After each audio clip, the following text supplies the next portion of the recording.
Hello to everybody in the room and online. I know there are quite a few people online, even though we can't see them, but I know that they're there.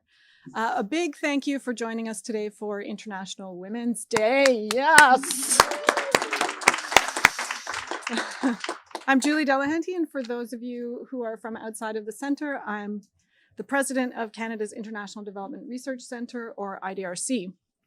A brief housekeeping note: simultaneous translation to English and French is available throughout the event. For those of us here in the room, headsets are available near the entrance. Those joining online can choose their language and interpretation settings when logging into their meeting, to the meeting. Have simultaneous interpretation for this event. If you are here in present, you can have your headset at the door, and you just have to choose your language. And if you're online, you just follow the parameters. From IDRC's. Let me begin by acknowledging that I'm speaking to you from IDRC's head office, situated on the unceded and unsurrendered territory of the Algonquin Anishinaabe people, whose stewardship of the land and waters we now call Ottawa dates back to time immemorial. Much remains to be done on the path to reconciliation, including through recognizing the history and experience of colonization and working to decolonize knowledge, something that's especially important to us at IDRC. Today, I want to acknowledge how colonization, misogyny, and patriarchy have worked together to have a particular negative impact on Indigenous women. Despite the enormous challenges, Indigenous women have led the way in efforts to heal the wounds of colonization as they grapple with the issues of residential schools, missing and murdered Indigenous women, abuse, violence, and mistreatment in both the health and justice systems. I want to take this moment of Indigenous acknowledgement to celebrate and shout out Indigenous women in Canada and around the world who continue to demonstrate their strength, their tenacity in fighting for their rights, for their lands, and for their voices. Et comme vous vous joignez à nous aujourd'hui de nombreux endroits, de près ou de loin, joining us from many places, please take a moment to recognize which ancestral territory you are on. I'm very happy that we are here to celebrate International Women's Day. We are in a world where it's vital to recognize equality. Today, we can celebrate different progress done and also to recognize that there's a lot of work to do to counter those challenges. This group of researchers here to share innovative, impactful, and inspiring stories of local solutions from across the global South. Solutions that are breaking new ground towards achieving gender equality. And there's a lot to celebrate. Progress towards gender equality has improved the lives of women and girls. More girls are in school, fewer are forced into early marriage, and women's voices are shaping decision-making and policy worldwide. Importantly, we also see growing recognition that gender equality is a foundational, cross-cutting issue that must be central in everything we do in the international development space. And at IDRC, gender equality considerations cut across our programming. But despite progress made, systemic barriers to achieving equality and escaping poverty persist. Le genre demeure le principal prédicteur de qui sera pauvre et qui aura le Gender pouvoir. remains the main predictor of who will be poor and who will have power, while multiple and compounding global crises like climate change, conflict, and economic disparity, to name but a few, continue to exacerbate inequality. This must change. Pouvons-nous surmonter ces obstacles en And can we overcome these entrenched obstacles? One answer to this question lies in gender transformative research. It is the connective tissue that ties together the innovative, Southern-rooted research our panelists will share today. Put simply, gender transformative research examines, questions, analyzes, and builds an evidence base to address the underlying causes of gender inequality. It is research that contributes to long-term structural changes for more equitable, fair, and inclusive systems. We're fortunate to have panelists here today to help make this idea come alive. But first, let me say a word about gender equality at IDRC. IDRC's focus on gender transformative research aligns with our belief that, one, those closest to a challenge are best placed to find innovative solutions. Two, strong institutional and individual capacity will lay the foundation for innovation. And three, in order to achieve impact, research must be designed with decision makers, policy change, and action in mind. Thank you. Sorry. J'espère que vous sortirez de cette discussion inspirée par les histoires de solutions novatrices. I hope that you will come away with this discussion inspired by those innovative story, evidence-based solution to help end systemic gender inequality. It's my pleasure to introduce our moderator, Martha Melesse. Martha is a senior program specialist with IDRC's Sustainable and Inclusive Economies program. Her work focuses on policies and innovations that promote inclusive and sustainable economies. Martha oversees action research to advance gender equality in the world of work, including solutions to address women's disproportionate responsibility for unpaid care work in sub-Saharan Africa and beyond. She will tell us more about IDRC's approach to gender transformative research and then introduce our panelists.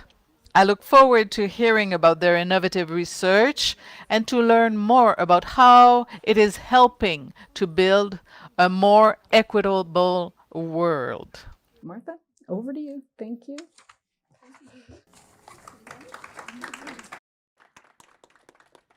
Thank you. A very warm welcome to everyone who has joined us here today and also online. I am honored to moderate this panel that would showcase IDRC's research on gender transformative research and what is the impact it's having on transforming lives and livelihoods of young women and girls around the world. Before I introduce our esteemed panelists, I would like to say a few words about what we mean by gender transformative research to contextualize the discussion. So as Julie mentioned, important strides have been made in promoting gender equality, but we still have a long way to go to close the gender gaps. And to ensure that the gains made improve economic opportunities and other empowerment opportunities for women and girls, and that the gains are not actually clawed back by the looming polycrisis in the aftermath of the COVID pandemic, the climate change, rising insecurity, among others. The roots of gender-based inequalities must be addressed. And what are these? As Julie mentioned, these are culturally ingrained norms, attitudes, laws, policies that dictate who can do what kind of work, who controls assets, and who makes decisions. And they are like a string that pull back women and girls from achieving their full potential. So worldwide, there is a growing recognition that doing just gender aware or gender sensitive is not enough to move the needle on gender equality.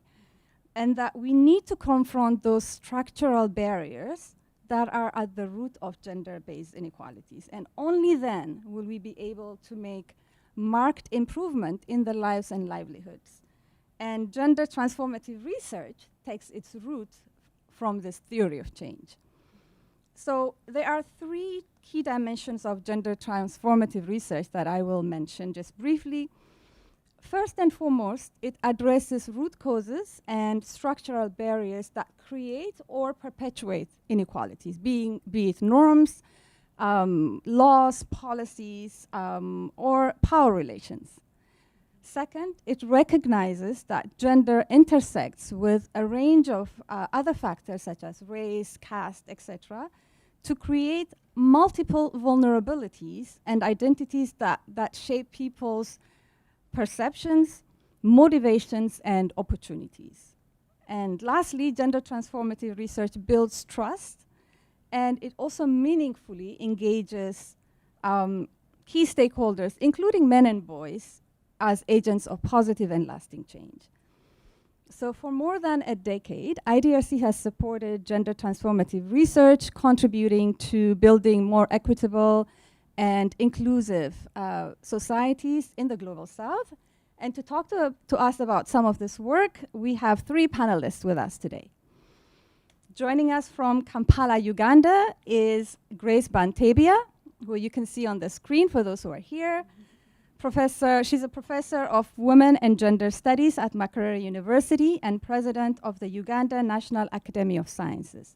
Professor Bantebya is one of the leading advocates for gender equality, social transformation, and respect for women's rights in Uganda. Joining us from the IDRC office in Dakar, Senegal, is my colleague Ramata Thioune. Dr. Thioune is a senior program specialist with IDRC's Democratic and Inclusive Governance program, with over 25 years of experience on issues related to citizen security, women and girls' sexual and reproductive rights, gender-based violence, and citizen participation. And we're lucky to have Erin Kitchell here in person to talk about some of the gender aspects of the research led by Namati in Sierra Leone and elsewhere. Erin is Managing Director for Climate, Land, and Environmental Justice at Namati. She has nearly 15 years of experience leading research and supporting community-based programs and land rights and environmental governance. So, Grace, Erin, Ramata, I am honored to be on the stage with you. You have all championed gender transformative research, which the audience and I will be keen to hear about. So without further ado, I would like to kick off the discussion by asking each panelist to give us a very brief overview of what the project is about, what it tries to achieve, and where it's located. So I will start with you, Grace. Over to you. Okay, good evening and greetings from Uganda and happy Women's Day. Our project, the one I'm going to be discussing and sharing with you, has been supported by IDRC under the Growth and Economic Opportunities for Women GROW program, funded by IDRC International, Bill and Melinda Gates, and Hewlett Foundation. The project is implemented by a consortium of three partners: Makerere University School of Women and Gender Studies, a think tank, Economic Policy Research Center, and CARE Uganda. Our project seeks to shift, and that's the core word, shifting the gender norms that have already been described as defined and acceptable rules that govern women and men activities, and those ones especially related to unpaid care. And we are seeking to shift them so that they can release women for employment and in the labor market. Why are we interested in shifting the gender norms? We know that they are deep-rooted in nature, and as has been mentioned, they are also interrelated, and they are generally acceptable. So we know, because of this deep-rooted nature and accepted, women, unpaid care work has been mainly reserved and left for women and girls. Consequently, women and girls spend more hours, over 30 hours a week, twice as much as men in Uganda. We are also cognizant, we know that agencies and governments, as has been highlighted now in the brief, have put in place policies and programs to address issues of women's participation in paid economy, and policies are in place, but the issue of unpaid care, governed by informal rules and accepted norms, has not been adequately addressed, consequently keeping women behind and denying them the opportunity to enjoy what has been provided. This has consequently led to the skewed labor participation in my country, with the rate of men over 60% and women below 40%. This is definitely not accepted. In our conceptualization, our desired change is that policymakers and actors recognize, plan, and also resource unpaid care in the respective sectors to trigger the movement of women in the labor market. We also desire that communities, men and women, shift the norms and gender norms that will to new norms that will support the engagement of women and men in labor market. So that's our project, and Thank that's you, what we are Grace. interested in analyzing it. Thank you, Grace, and I'll come back to you, but I want to move to Ramata. Ramata, je vous donne la parole.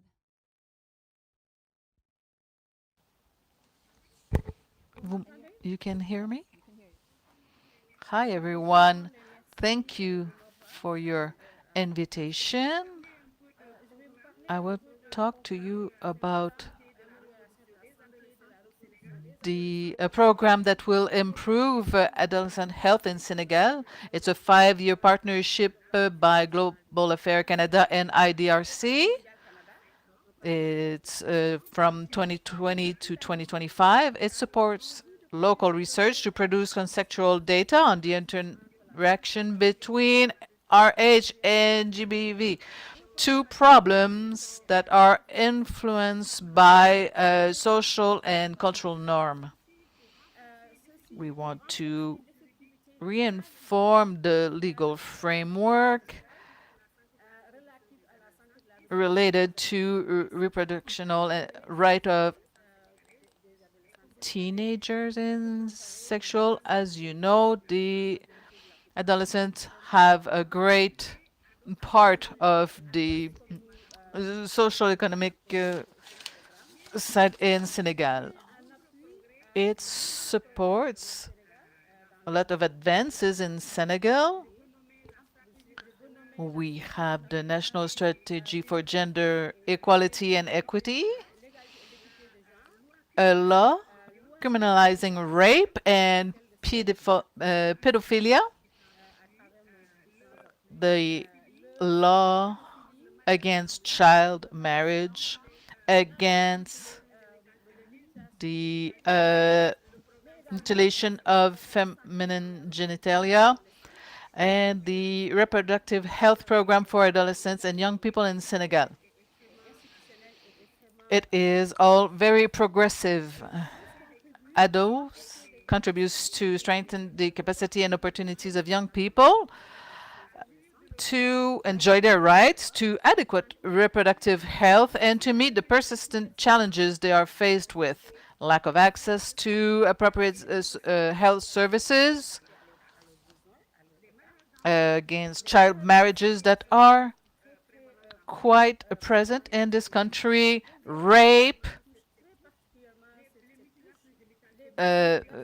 genital mutilation, early pregnancies with a lot of consequences on their health and the development of those adolescents,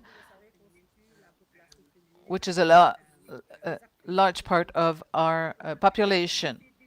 The persistence of these challenges and constraint to the effectiveness of health for adolescent girls illustrate that while laws and regulations are important, their effectiveness is just as fundamental. In this context,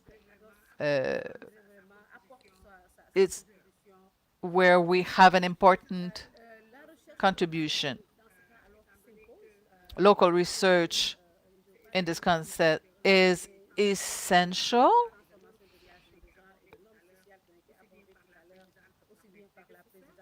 to address all the issues that were stated before. So laws are important, but even if they exist, they need to be better implemented.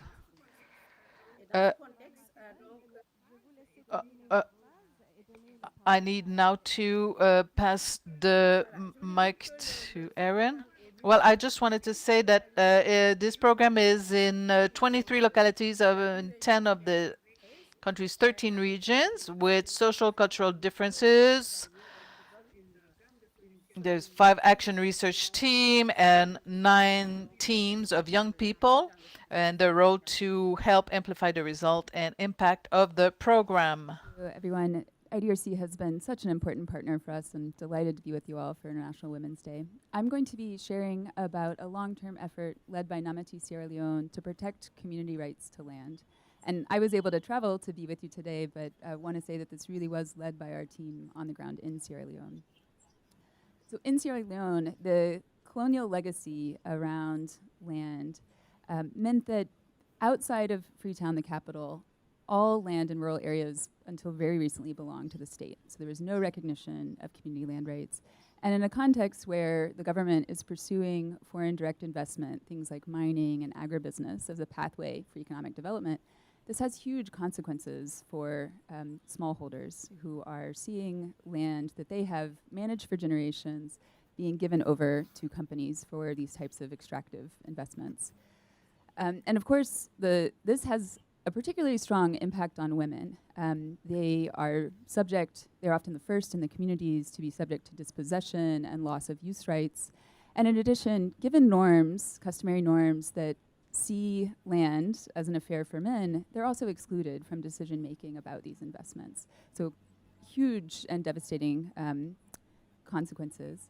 There were commitments in the 2015 National Land Policy, both around gender equality and around recognition of community land rights, but they had no teeth. So on the ground, we're still seeing things like paramount chiefs, who are customary leaders, signing away tens of thousands of hectares sometimes on behalf of communities without consulting them or getting their consent.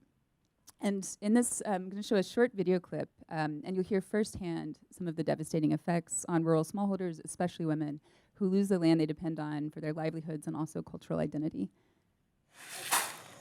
2015, now they say one company don't kind of wanna chief domo, they say they want land.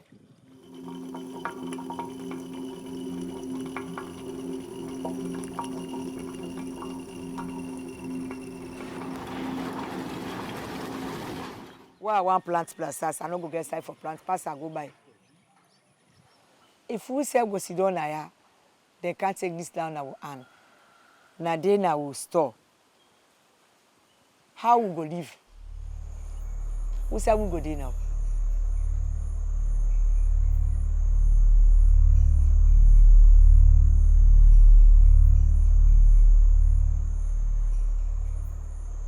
But who struggle be there for that thing day? Then the whole meeting, then they even catch other people then where then they deny for put it themselves. So no go free down there. Now we gather, we say, for talk this talk so by most someone, it no go fine. Law form a organization where it go be say, now the land they defend. In this context, since 2017, we've been using action research in partnership with local communities like Mrs. Jallows to do 2 things. First, to test approaches for scaling bottom-up community land protection efforts. How can that happen nationally? And second, to identify effective approaches for expanding women's participation in decision-making about community land and protecting their rights during investments. So really targeting legal rights, norms, and power relations in local institutions as structural barriers to gender equality. Thank you. Thank you all. Now that we have an overview of the project, so I want us to hone in on some of the gender transformative aspects. And I want to start with you, Grace, again. Your project is tackling gender norms, perceptions, attitudes that are deeply ingrained in individuals, households, communities. So what do you say to those that say that tackling norms is a huge undertaking, and where do you even begin, and how has your project addressed that? Yeah, thank you so much. And definitely, we were conscious of that fact that gender norms are sticky, and they are deeply ingrained and interrelated and multi-layered. And with the title of our project, which really gives us a lot of inspiration from promises to action, we adopted a model that was going to engage different layers and different aspects of the individual, the household, and the community levels, targeting different stakeholders to build an approach that will address all the aspects that impact women and girls' life through unpaid care. We took a holistic approach. We started with, and we focused on three things that we wanted addressed. One was the agency, two was the relationships, and three was the community structures. Those are very, very key in the transformative research, gender transformative research. At individual level, we targeted women through the village saving and loans groups. And this was mainly to empower them economically, but also to build their agency and also decision-making power. At the household level, knowing that men and boys are very central, we targeted men and engaged men, promoting a culture of understanding unpaid care and supporting women through men's engagement and dialogues. We both targeted individual men, but also husband and wives at the household level. We also knew that at the community level is very central in maintaining and sustaining the gender norms, basically that promote and make unpaid care a preserve of women and girls. At a community level, we targeted community structures, both informal and formal, and we facilitated dialogue between different groups, different organizations, different groups of people and individual leaders to make sure that we open up, we have a dialogue and openness, and to recognize the value of unpaid care work, but also to understand what it means for women and girls to go through the burden of unpaid care. Further, knowing that central to unpaid care were people who we call duty bearers. That was the fourth component, both informal and formal. We have cultural leaders, we have local level leaders who we needed to target, and also including service providers. They hold key roles and they're the custodians of agents. We held sessions with them, we held live dialogues with them, we trained them to make sure they understand the essence that we are trying to address. Finally, as we all know, policy making is also very, very important. Influencing policymakers and decision making is very central in gender transformation. So we're reaching out and trying to influence decision makers for them to adopt and also be part of the process of shifting, and also forge partnerships for addressing the inequalities. Our overall objective in targeting the different layers was to have all the stakers with a common voice of understanding in the different spaces of understanding unpaid care and the burden women carry and the benefits and opportunities of releasing women and relieving women of the burden of unpaid care. So we sought out communities, villages, and we wanted all the stakeholders to discuss gender norms and unpaid care with the same message and the same voice. And so that's the approach that we adopted to make sure that we engage at all levels, multiple levels, interrelated groups, to create a synergy and the same voice of shifting the norms that were leaving women behind. That's how we approached our study. Thank you, Grace. And I want to bring in Ramata. Ramata, vous avez mentionné les services de santé. So, Ramata, you already discussed reproductive health in terms of adolescence and gender-based violence. Nous voulons savoir So, what we want to know is what the ADOS project is doing to engage the stakeholders and to transform those defenders of change, to give adolescents the power of being aware and defending their right. So we have a research team here. We have a team that are working on this, that are with respect to reproductive rights in terms of adolescence.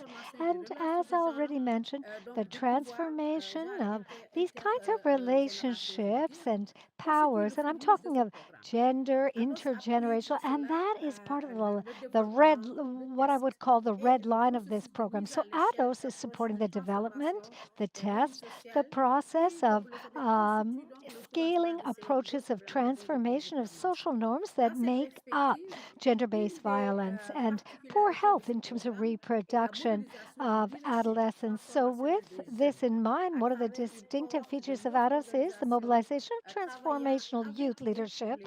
That's through a cohort of 9 organizations working with and for young people and collaborating with researchers to remove functional and structural barriers to adolescents, girls, access to services with respect to these rights and adapted to their needs while protecting them from gender based violence. So these organizations act as a link between the researcher, between the communities, the adolescents, girls. Now, these organizations are working in terms of applying the policy. They also interact with families, girls, and women, and of course, but also with men and adolescents. And this, I've already explained this, an ensemble of different people playing a key role in terms of the perspectives and changing these perspectives, in fact, to make them become allies in order to have better access to reproductive rights and protection against gender based violence.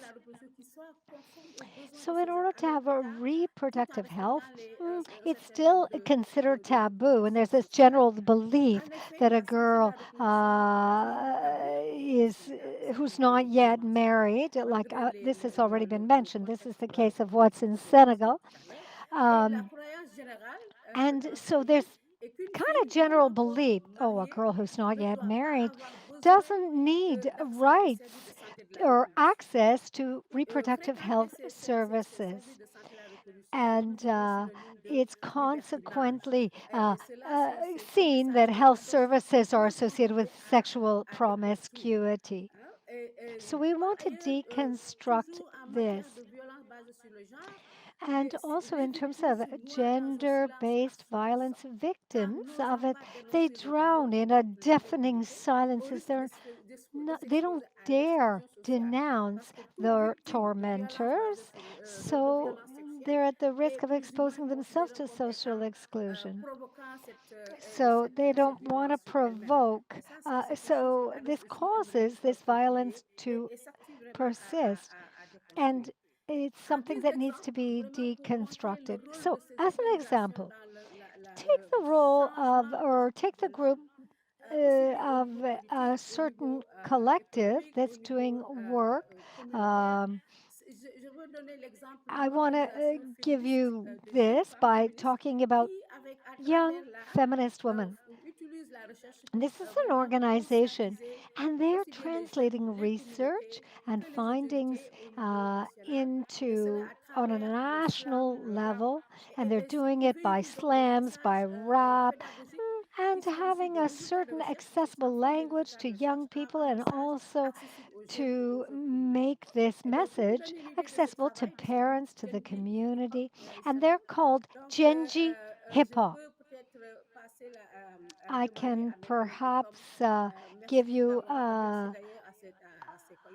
I'd now like to thank my colleagues, but who have produced, in fact, a video of the Genji hip hop with two Senegalese artists. We have Zara and Mina is the one who's veiled, and the lyrics are mostly in Wolof, but they talk about impunity And they talk about consent, be it brothers, fathers, and raising awareness of protecting this youth because gender based violence leaves terrible traces upon these women and they are not able to reach their full potential. So now I just want to play a short excerpt of the video. Thank you.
Wow, the law is there. It has to be applied. This is a really good illustration of, raising awareness in forms that are accessible to young people. So, and I want to hear about the impact of that. But before we get to that, I want to hear from Erin on legal and institutional barriers and power relations that also hold a barrier to women. So, your project dealt precisely on that. So, how did you do that? So Namati champions a method. Grassroots legal advocates, or what we call community paralegals, who put the power of the law in the hands of everyday people. So in the example of Ms. Jallo's case that we saw earlier, they work hand in hand with community groups at each step of a process. If there's an investment that's happening, they help demystify and break down what rights they have and then how they can be put into action at different moments. So this was really central. It's very central to our work overall. And in the context of our action research, they were also the key players on the ground in making the research process itself participatory. So partnering, bringing communities into the discussion about what do we need to know and how can we channel your priorities into national discussions about the tenure reform. So together, we piloted community land protection efforts in 3 phases. And this was really, as I said, modeling a bottom-up process for recognizing land rights. Often, there will be a huge focus on registration and titling as the main lever for change during land reform and tenure rights. And that is important, but it also has risks. It can actually consolidate men's control over land if it is not done in a way that has an explicit recognition of the importance of being gender transformative. And so in our work, what we did was we centered inclusive governance. That was actually the core of how we thought about what it meant to recognize community land rights. And there are a few different elements of this.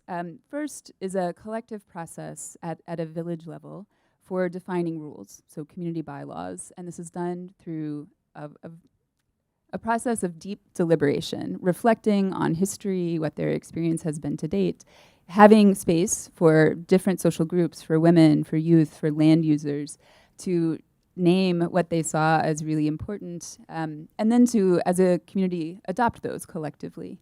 So that's one huge element. And another is creating mechanisms for transparent and inclusive decision making. So ensuring that everyone in the community, that women, the youth, land users, they had a meaningful say. They were part of this process, not just in formulating community bylaws, but in moments on an ongoing way as well. So the defining which decisions actually need to be made by an entire community assembly, with requirements that there be representation from all social groups and a quorum, a certain number of participants there to be a collective voice. And then setting up village area land committees, so very local governance institutions that are charged with enforcing the rules that the community collectively set, but also holding these spaces for reflection and for assessing how is it going? Are they being enforced in practice? So these were some of the elements that were core in our approach. And I would say that those local land committees, they play a key role in ensuring women's land rights are enforced on the ground day to day in decision making within communities. In terms of tackling gender norms, there were a few elements in how we went about this, how we thought about opening up space for shifting power relations. Starting with rights awareness for women, so holding education sessions specifically with women and with men as well to talk about, well, what is required under law in Sierra Leone. Gender equality and gender parity is central in a number of different pieces of legislation, and so breaking that down in simple terms and having space to discuss it. Second, I mentioned deliberation, collective deliberation as a central element of this approach. So facilitating separate spaces where first women could sit together, define collectively what they saw as important, and then bring that into discussions with the full community. Doing the same with men, having space where we could talk about reactions they had, concerns they had to some of these shifts of creating more space for women, for youth, to be decision makers as well. And then finally, building in livelihood activities that supported women was another crucial element for generating buy-in for them, but also in showing some of the incentives that exist at a community level for actually realizing women's land rights. Why does it matter for households? Why does it matter at an economic level? This was also a space where women could have that collective discussion, as I was mentioning, about priorities and exercise leadership, both of which we saw as really central to making this all work day to day in practice. Thank you. I want to continue with you because I understand your project has achieved some tangible results. Can you tell us a little bit about that? Yes. So in 2022, the Parliament in Sierra Leone adopted the customary Land Rights Act. And this is landmark. It's transformative. For the first time, gives formal recognition and creates a pathway for communities to register their rights. Our research was done in partnership with the Ministry of Lands, and that was very intentional. We knew the tenure reform was coming, and it was a way to create a channel for community voices to be, in effect, in the room as decisions were being made about the legislation. And so ultimately, some of the mechanisms that I was mentioning about centering inclusive governance and thinking about what's required to do that, those were incorporated into the law, and so feature as explicit provisions. In general, gender parity is central in the law, and there are both provisions committing to non-discrimination, being very explicit about that, and substantive and procedural rights for women that are named. Just to give a couple of examples of those. First, no citizen shall be subject to land-related discrimination in law, policy, or practice throughout Sierra Leone, with particular regard to women and girls, the poor, the elderly, and minority ethnic, tribal, and religious groups. So stated directly in the law, this commitment to non-discrimination. And the law goes on to say that any discriminatory bylaw, so the community bylaws I mentioned, or customary norms, laws that existed, pertaining to legal rights held under custom shall be canceled. It no longer has effect if it does not respect that non-discrimination clause. In terms of some of the protections for women's land rights and participation in decision-making, for the first time, the law defines that, so there's community land, which I've been speaking a lot about. Within communities, there's also family land. And so the law requires that any decision about family land, so for example, if a family is going to engage with an outside investor, women have to be part of that decision-making process, and it lays out explicit requirements for how you demonstrate that and ensure that that's happening. And that is radically new in the context of Sierra Leone. I mentioned the village area land committees. That's the most local level. It establishes committees at a chiefdom level and district as well. all of those committees have to have at least 30% representation of either gender. So ensuring that there's some minimum quota around gender balance there. And that's really crucial for ensuring that women are in the spaces where decisions are being made.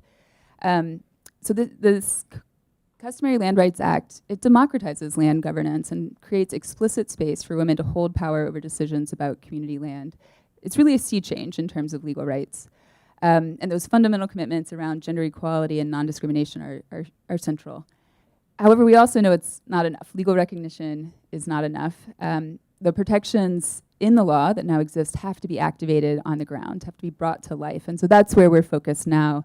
And this includes things like training and education material for those different land committees on how do you think about and ensure gender equality in practice? How do you look for bylaws that might be discriminatory? What should be flags there? How do you think about enforcement of those bylaws as well? So making sure that those protections are upheld day to day. Also, a second thing that we are very focused on is fostering women's leadership. So creating on the committees in particular. So going from representation and voice to meaningful power over decisions. That's a difficult gap to bridge oftentimes. And I mentioned collective spaces. Network building is one of the things on our mind. So connecting women who are on those committees with each other to have a space to be for mutual support and for dialogue about barriers they're running into. Also training, leadership training, and we have work in Kenya that parallels what I've been describing, and there we've got what we call women's leadership boot camps, these moments where women on these committees come together for a week in the same place and share their experience, an opportunity too to bring decision makers into that space so they're hearing about the barriers that are coming up. And then finally, in line with that, creating feedback loops with public institutions so that they have information from the ground, from the community level about what implementation gaps might be coming up and can be proactively focusing on addressing those. Thank you, that's amazing. So, Ramata, je voudrais revenir à la question de l'impact. How does this project give a better access to adolescent girls to inclusive reproductive health services to transform gender relations? ADOS is an open social laboratory of ideas, initiatives that are complementary. It bridges the local and national. The initiatives are tested, they offer opportunities for systems change, not only at the local and community level, but also on a national level. We have different key players. We have government, stakeholders. We need to touch them to ensure positive change on a wider scale. I have a few examples that were tested that we are starting to implement with the we have a circles of ado leader.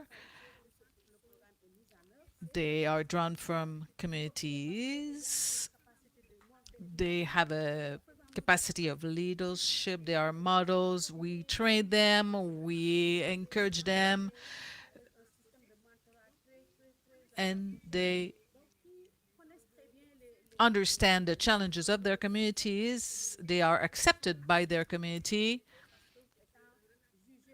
They are seen as very serious people, and they have the capacity to change certain norms.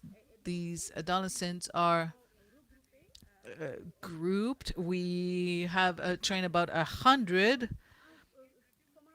They start to influence the perception, the belief, the practices, especially for the parents, the mothers who are the guardians of those practices.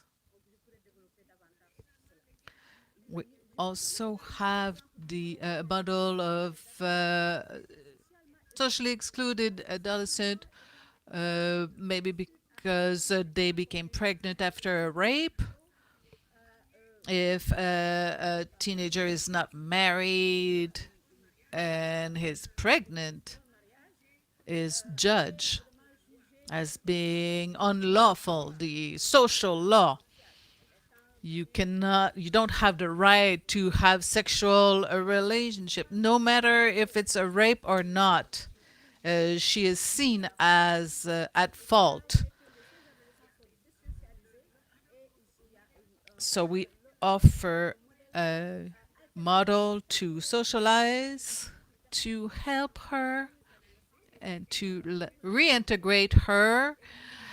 We have a mediation a process between her and her family to reintegrate her.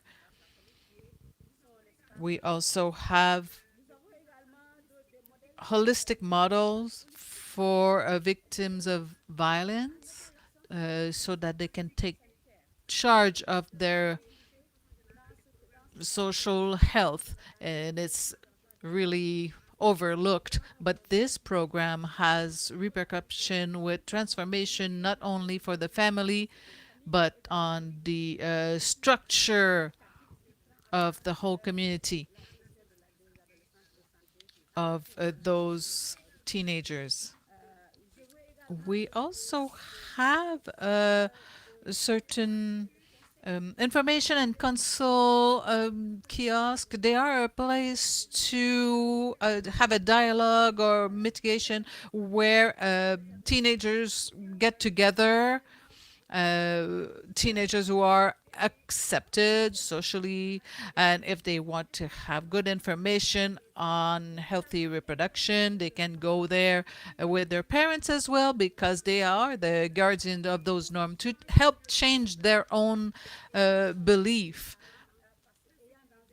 because it offers a safe space.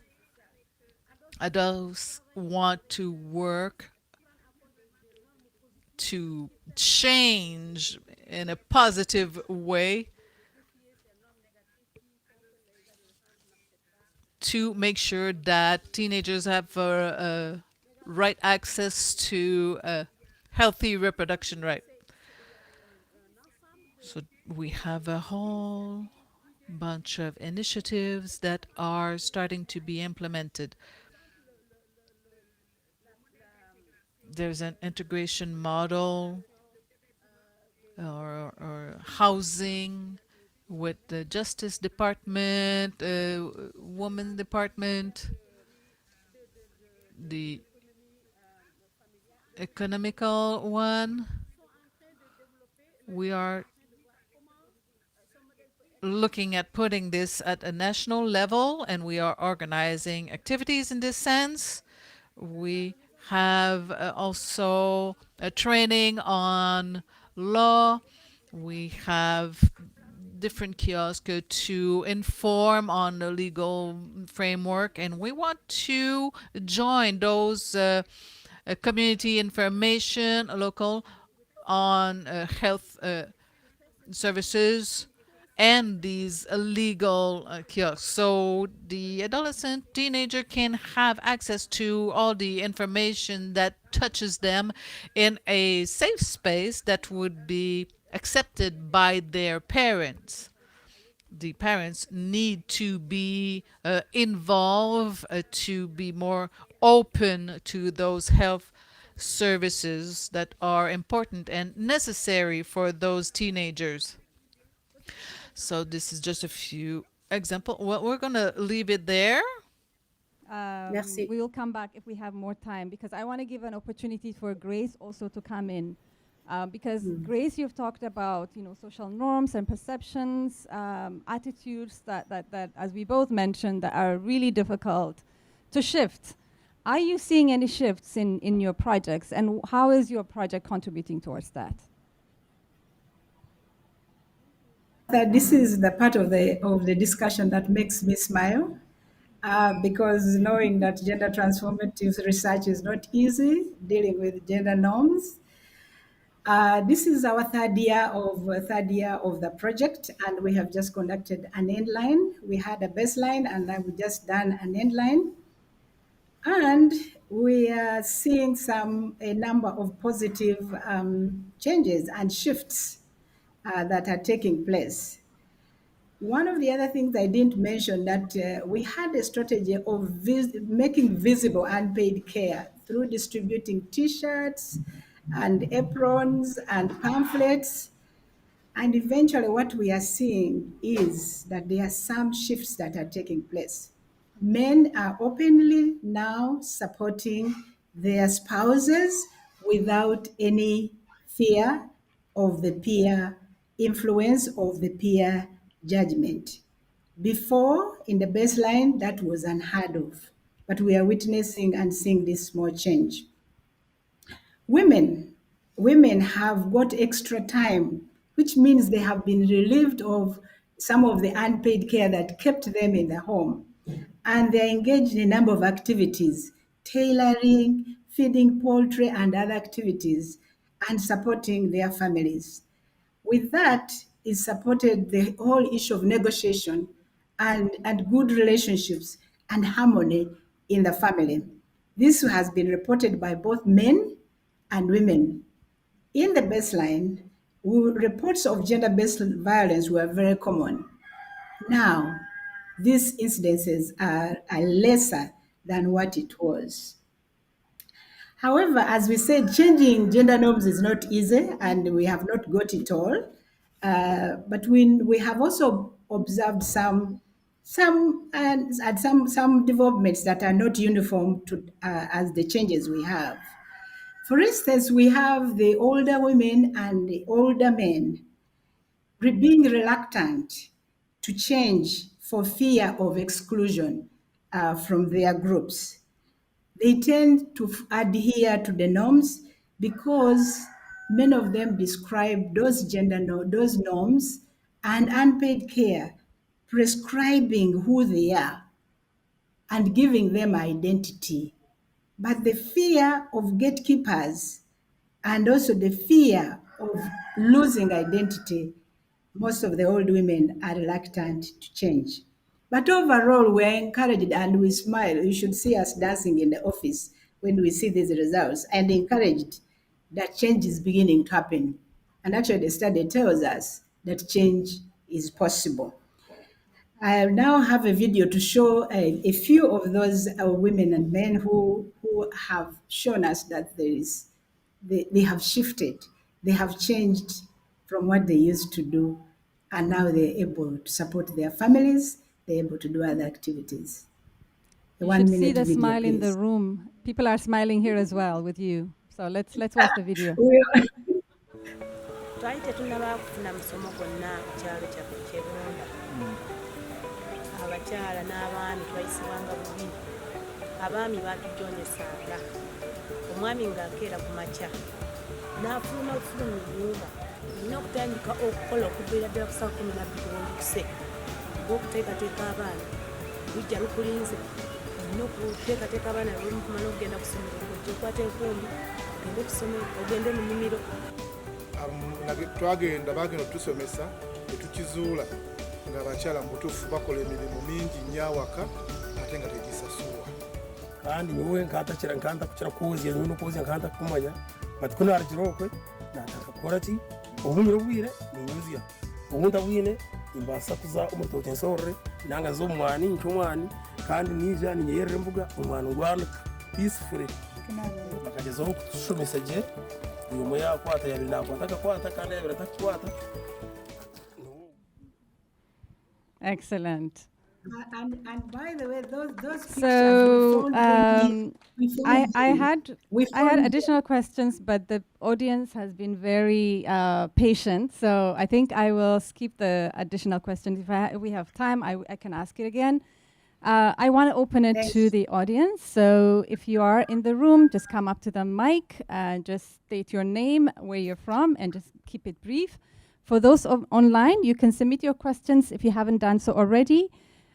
You can use the icon that shows a person with the hand raised and enter your first and last name and click enter, and then you'll be prompted with the space to add your questions.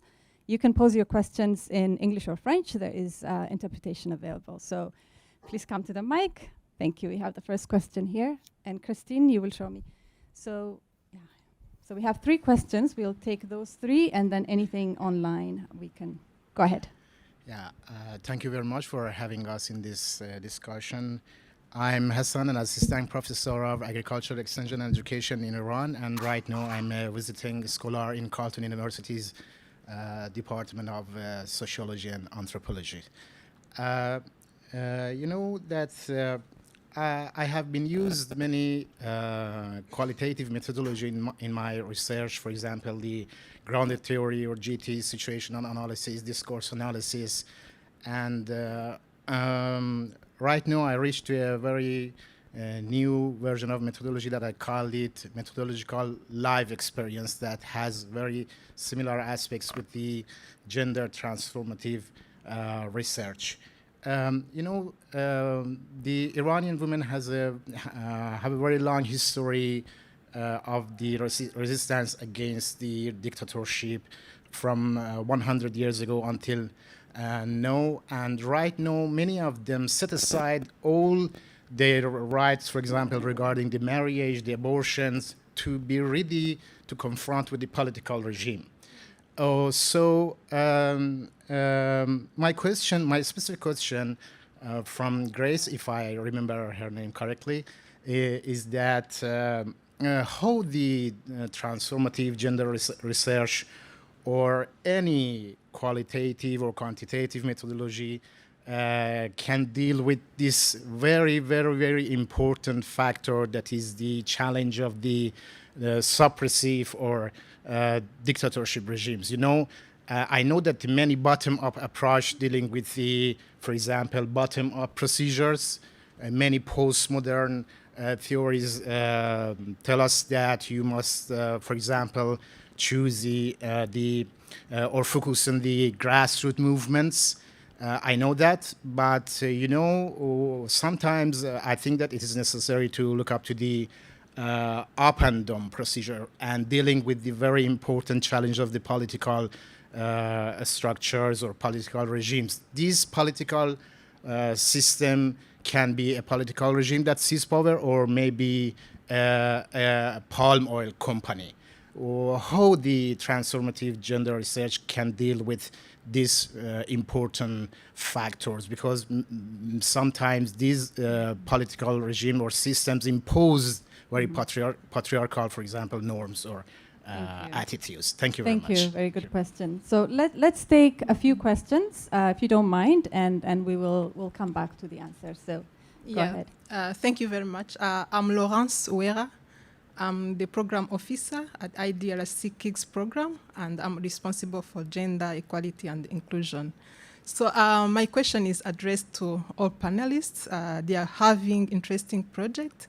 And it was said that gender transformative research address root causes of gender inequalities. And we know that gender intersect with other identities to deepen or reinforce inequalities like race, geographic location, sexuality, disability, and so on.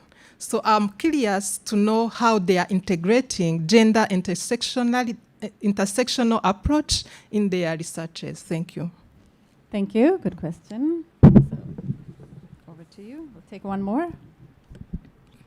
Bonjour, merci au CRDI. Thank you for the conference. I'm Angèle Barsolet. I'm an author, editor, specialist of gender and development. I would like to ask Madame Ramata, I'm in contact with a group in Dakar, Timpa Vita. They are a firm feminist working on right, equality, and against violence based on gender. I would like to know if you know about them and if you collaborate with them, because they do great work, and I write and I want to rehabilitate the feminine figure that were important in African history. So why don't we take these 3 questions and then we'll do another round. So I will invite Grace. There are some specific questions in terms of backlash, strong patriarchy, and potential sort of resistance, and how have you encountered that in weather, and how you've encountered that in your project, and how you've dealt with it. And I suspect also in the Namati case, when you have strong interest from the private sector, there would be some resistance, and same in Ramata in your case. So if you have other thoughts too, I would invite you to add to that.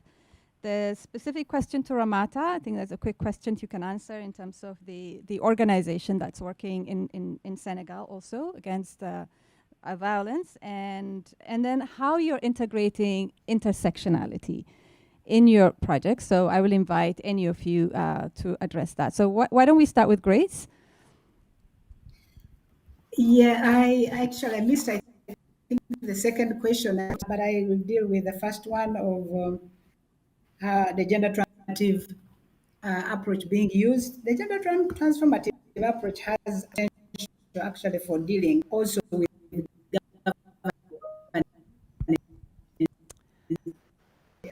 Grace, the I think communities are mobilized, and in a manner that they are not isolated to be targeted by the structures that be, and that they are correlated and interconnected. The point with gender transformation, one has to critically examine the barriers that actually are producing that situation. And that takes time for many of the stakeholders who are used to the status quo and who would like to maintain it. So it has to be intensive and intentional, and a clear purpose known, because many times the communities do not want to injure themselves. I have not seen this work in other aspects, but I think it has a lot of potential once the communities are mobilized, and once the communities understand the positives that will emerge in terms of improving their lives. We've seen demonstrations in this country. In my country, we've seen women are, demonstrating for land when they have been mobilized using the same methods in northern Uganda. So there are tools and methods that have a lot of potential to change the status quo. That's what I want to say about the first question. The second question, I didn't get it, so maybe someone else can address it. I sort of got off because of the internet. It's okay. We can ask Ramata to come in. You can answer the specific question, but also speak to the intersectionality aspect of your work. Yeah. Thank you. Merci beaucoup. Je ne connais pas. Thank you, exactly. I don't know that particular organization. I've not worked with them, but I can tell you that we do have a partner with ASPAT. That's a research laboratory at a university-based one that is implied in the ADOS program. We've worked with them in the sense of collaborating with them in terms of knowledge translation of their research results in terms of communication. So this is a group of researchers that's established at the University of Sierra Leone. And now in terms of intersectionality, it's extremely important because we see that throughout our conversations with my colleagues. I also think that the fact that inequalities are not just inequalities between men and women, but there's so many levels of inequality. And we can't take care of them if other aspects of inequality are not looked at. Therefore, I think it's important to identify the inequalities, the exclusions, the barriers, and also to be able to see how we can reach, how we can deal with this? How do these exclusions, how are these exclusions are interrelated, and who can we work with locally in order to raise these issues? My perspective is that this perspective with respect to gender is based on cultural socio norms that are contextualized. That is really important to understand the context, and that is the role of transformative research. What are the power mechanisms? Who does what? Who's benefiting from what? Who can be an ally to create change opportunities? Who can put them into place, implement them? And that's my answer to the first question. It's a question of understanding the entire ecosystem, and it is quite complex. What I want to reiterate is what Grace said. Transformation is complicated because these particular norms are well anchored within society. So, an ADOS, the key players that are working within the program are change-based, focused on youth. They are the link between the public, between rather the community, the organization, but they are able to create innovative approaches that will allow us to challenge these social norms within the family. And I reiterate that family is key in terms of examining the context in order to challenge, identify, and develop strategies to correct these norms with respect to gender equality. And we're interested in that, really centered on and health, on women's health. Thank you so much. It's well explained. Thank you, Ramata. Maybe I'll give a chance for Erin if you want to talk about sort of the possible backlash and how you've dealt with it. Yeah, it's such an important question in the context of closing civic space and rising authoritarianism around the world. So in many different contexts, I think this comes up. What I would say is that the research itself can be a site of resistance, and we've conceived the way that we approach research and the work that we do very much rooted in a participatory action research approach. And there's a few different ways that in a context where there is a lot of political pressure, power imbalances, that this can really be powerful, not without risk, but powerful. The first is that it creates a space for collective inquiry amongst those who are experiencing repression in different forms. So in the context of Mrs. Jallou's case, actually creating a united front among the community members who were facing this threat of dispossession from the oil palm company, having space where they were articulating for themselves, well, here are the things that ultimately feel most crucial for us, and then being able to find legal hooks that they could use as a way to help shift some of that power imbalance. That in and of itself is, I think, hugely important. A second that maybe particularly tied to your case, thinking about everyday practices of resistance. So really, I'm thinking of what you're mentioning of live experiences. For us, we will often start with rights violations. So in the lived experience of communities, of women, of land users in our context, what is it looking like on the ground? So not what is said in the law or in policy, but what's actually happening on the ground. And that is a map of where the law breaks down, which again is a powerful tool from a perspective of data, but also that communities can use to sort of highlight what their experience has been. And that's really the third thing I wanted to name, and ways that participatory action research can bring visibility to what's happening at the level of public dialogue and debate. A partner of ours, Justice Empowerment Initiatives in Nigeria, works with informal settlements in Lagos, tons of forced eviction. Part of what they're battling is just the idea that those people are illegal just by virtue of living there. And so they have the idea of creating an audio chamber where it's coming from interviews and surveys that they're doing across Lagos in informal settlements, but it's recording in people's own voice. What does this look like day to day? How does it affect them?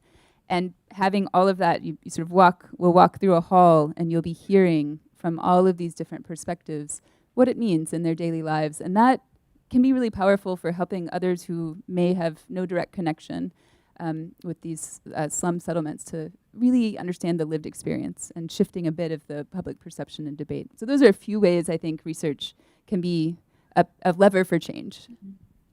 Thank you. I think we could go on, but I'm afraid this is all we have time for the questions. So for those that have joined us online, please pose your questions. We will make sure that we will get back to you with the answers. So, but I want to give an opportunity for the panelists to give us your parting words. So what would you like the audience to leave with today? I'll start with Grace. Yeah, thank you so much. What our study has demonstrated that change is possible, and that change can happen at all levels. But what we observed is that we need to strengthen capacities to do such a study, and also to make sure all levels, and it is an integrated and holistic approach. But change and shifts are possible, and they can be realized. Thank you. Ramata?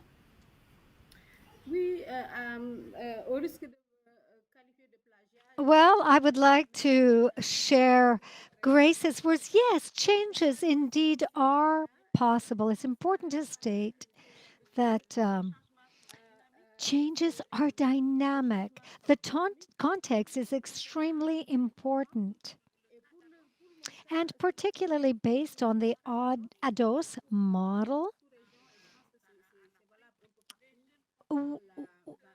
young people are at the heart of progress. So it's extremely important working with young people. As a consequence, based on what we have learned from ADOS, young people, they are the epicenter. They are the essential pillar of this program. And I really want to stress that it's important to work with young people, for young people, and nothing about young people without their active involvement and participation as key players. Youth must be at the center of all the efforts. Unfortunately, it's not always the case, but it should be the case. Thank you. Thank you, Ramata. Merci, Ramata. Erin? Well, it's a phrase that bears repeating. Change is possible. And in particular, I would highlight that demystifying and democratizing the law, putting the power of the law in the hands of women and other vulnerable groups, that can be an engine for advancing equality and inclusion. Thank you. And I'm not going to add more to these insightful and thought-provoking takeaways, but I want to thank Erin, Grace, Ramata. Thank you so much for taking the time and sharing your thoughts, and for provoking us and encouraging us to be bold in our aspirations towards gender transformative outcome. We wish you all the best as you continue this journey and in your project. Thank you, Julie, for your insightful opening remarks and for kicking us off with such a powerful start. So thank you all the guests, both who are here, but also online. We really appreciate you taking the time to celebrate International Women's Day, International Women's Week with us. So for those who are here, we ask you if you want to linger around and network, and maybe you have an opportunity to chat with some of our colleagues, and feel free to help with the refreshment. And for those that have joined online, thank you. If you have questions, please put them. Still, we will be able to answer them. Thank you so much, and happy International Women's Day. Thank you. Thank you. Happy Women's Day.